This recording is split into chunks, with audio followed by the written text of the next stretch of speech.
Chappie, we already played your Yes, intro. sir. We already played your intro. I'm not like Luke Rhodes signed. I saw where you said that's business as usual. Desir signed, Milton signed, Devin Funches gives you a chance at the two. What do you want to see happen here? I want to see happen what's not going to happen, and that's to get a difference maker, and it's not going to happen. Unless they are Difference working maker behind where, the scenes. Chap? Anywhere? Pass rusher. Okay, yeah.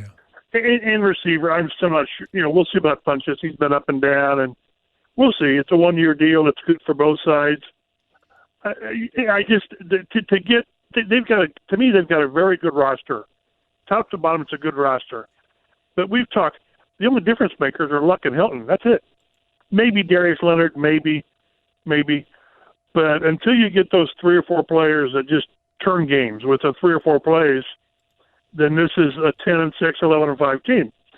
And how you get a pass rusher, you draft him in the top 5, which isn't going to happen, or you sign a guy big time on the free agent market, which is not going to happen unless they've got, let's just say behind the scenes they're working on something for Justin Houston. Big name guy, sack guy, he's 30-ish. I don't know that they'd give any kind of a contract to a guy like that, although Chris Ballard knows him.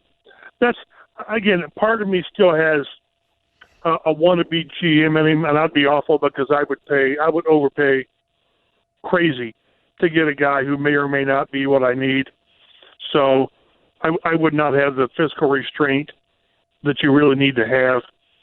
But I just look at this roster, in a vacuum, they need a bona fide number 2 receiver, which there's no way to expect Funches to be that. Or people say, what, Deion Kane? You don't. Nobody knows that. He's a big unknown. Yeah. But, in pass rush, this defense needs difference makers. And right now they don't have one. And if you don't re-sign Clayton Gathers, he's not a difference maker, but he's a good player. So all of a sudden you've created a hole at safety. So I understand what they're doing to a degree, but I just wish they could do what they can't do, and that's get a couple of difference makers. And again, the market doesn't allow it. Bruce Irvin just signed. Was that somebody that's a difference maker? No. Has been. Yeah. And to me, a difference maker is it's not necessarily Khalil Mack or Von Miller. It's a guy who can get you 12 or 13 sacks. And that's what, like, a Justin Houston has done over his career. Now, he's had injury issues. But one thing that I've always tried to do is connect dots. Like they're having this running back, Jay Ajayi, come in apparently Wednesday for a look-see. Blew out his ACL last year. But he played for Frank Reich in Philly. So Frank Reich knows him. He also was at Boise State when the new O-line coach, Chris Strausser, was there. So these guys know him. I'm not saying Ajayi's a difference maker at all, but he'd be a pretty good number 3 option in the running back group. And we saw last year how we thought their running back group was pretty good, and then Turbin's got the suspension, which we knew about. But then Marlon Mack misses, was it 3 or 4 games, so all of a sudden you're relying on rookies, which they did a good job. So you can never have enough or too much depth. So Ajayi makes sense on depth and giving you another quality guy who's proven it. But it's going to be hard for these guys to do what they need to do from a personnel standpoint. One, because Chris Ballard is not going to pay Landon Collins, $50 million guaranteed. He's not going to do it. And he's not going to go and pay the great big money for these other guys. Well, when you do that, then you've got to find these players in other areas. And again, we've talked before, what are the chances of finding another Robert Mathis in the 5th round? Good luck with that. So you're limited when you do what you do, and you're limited when the market itself, there weren't great receivers on the market to begin with. And I'm not talking Antonio Brown. I'm talking Golden Tate and Devin Funches and people like Tyrell Williams, who I thought was a possibility for the Colts. He got like $20 million guaranteed. That's just crazy to do that. When you know that if the draft is a 50-50 proposition on hitting guys, free agency might be a little less than that because you're giving these guys, unproven guys for the most part, monster money to do what? So it's not frustrating because I know what they're doing. I understand the fans' angst because they want the quick fix right now. And free agency very seldom gives you that quick fix. Do you like Funches? Yeah, I do. Again, he's got the history of drops. which Eric Ebron had a history of drops. And I think what people need to realize, I don't think Eric Ebron's drop passes went away last year. They were just camouflaged by the 13 touchdown catches. So, it's one of those things. We talked to Frank Reich at the Combine. He said he's okay with drop passes as long as they're not inordinate and at the wrong time. So I like what Funches brings. He's got the size. People thought the Colts overpaid for him. When you sign for agents, you overpay. It's just, get over it. So I still think they're going to sign 2 or 3 guys who will be the second-tier type guys. And if they fit in like the Nico Autry and Jabal Sherrick, Jabal Sherrick was a great pickup, really was. I think those are the kind of guys you're going to see, and then you're going to find a pass rusher somewhere else. All right. I know Sheard was really good, and the season turned itself around, but the schedule gets harder. Right. And the quarterbacks get better. I mean, right? I mean, that's just that's a fact, Jack. So you're going from Blake Bortles twice a year to Nick Foles twice a year. That seems to be an upgrade. Right? I mean, it's amazing how and Mariota and all of a sudden his backup now is Ryan Tannehill. We'll see where that goes. Tannehill's better than Blaine Gabbert. So no, there's no question. The schedule appears to be more difficult. Whenever we say that in March, sometimes in September, it's not quite that way.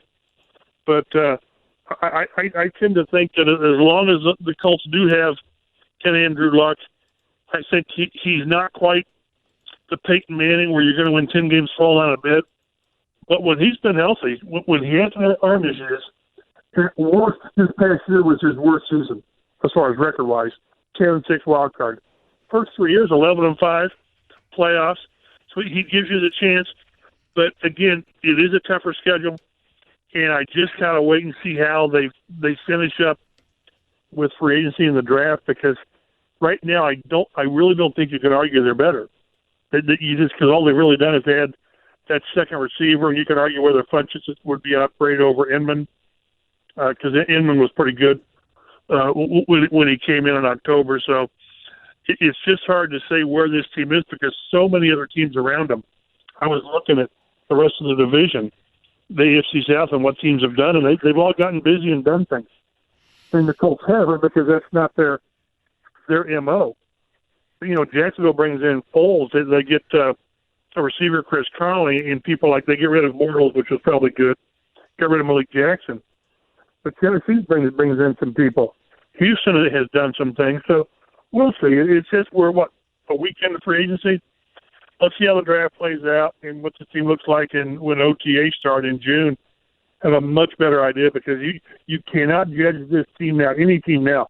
Right now, the Cleveland Browns might as well just give them the Lombardi Trophy because that's what everybody's doing. Yeah, and Chap, I think that a guy just sent me a tweet, and I kind of agree with it. It's like, you know what? The fan bases want to be on ESPN because ESPN has a show, right? It's like Toby says, I think Colts fans watch too much ESPN and need our name to be on there just because even though Ballard proved he knows what he's doing. That's kind of how I look at it. Well, and again, part of what Ballard is doing, and it's the one word that fans hate, and the media too, patience. Yeah, we're going to do this the right way, the slow way. Well, whoa. Can I just say this? Is it patience or is it smarts? Well, it's both. Yeah. Because again, if you're patient, you've got to stick with what you're doing. You just have to trust what you're doing. The 2 drafts have brought good people in here. Last year's draft was a benchmark. It rivals the 2012 when they brought in the tight ends and Luck and Vic Ballard's pretty good and T.Y. Hilton and all that. So, but to do that, it just takes time. One thing he wants to do is re-sign his own. Well, he hasn't really had that chance because this was such a young roster. And next year is when you got your own, the Costanzos and Jack Doyle again, and Eric Ebron, sharing people like that. Until you can start reinvesting in your own like Bill Polian did, it's kind of hard to do things the way you really want to do it. But thus far, what has he done that's wrong? Okay, he missed on who was big tackle, Zach Banner. He missed on him. He missed on Terrell Basham, which hurts because he was supposed to be one of your pass rush guys. when you miss on those guys, it really hurts you. But you just and when you say this, the critics just think you're a homer and you're carrying water for Chris Ballard. No, I'm trying to be objective on what they're doing. And if this doesn't work, if this time next year they backslid because they haven't done the right things, then I think we crash all over these guys for their approach. But until it doesn't work, until Ryan Gregson didn't work, what was there to criticize? So again, it's one of these with Ballard. You can't criticize it until you let this thing play out another year, because thus far it's worked. They bounced back from that awful year to, again, what might have last year been if 1-5 didn't turn around. Then we've got a different narrative going right here. But right now, only people who have an agenda are attacking Ballard and the Colts for the way they're doing it, because what they're doing is working. That's what I'm saying. Appreciate you, Chap. Thanks, man. Appreciate you very much. It's great stuff. It's right. What they're doing is working. Honest to God. It is.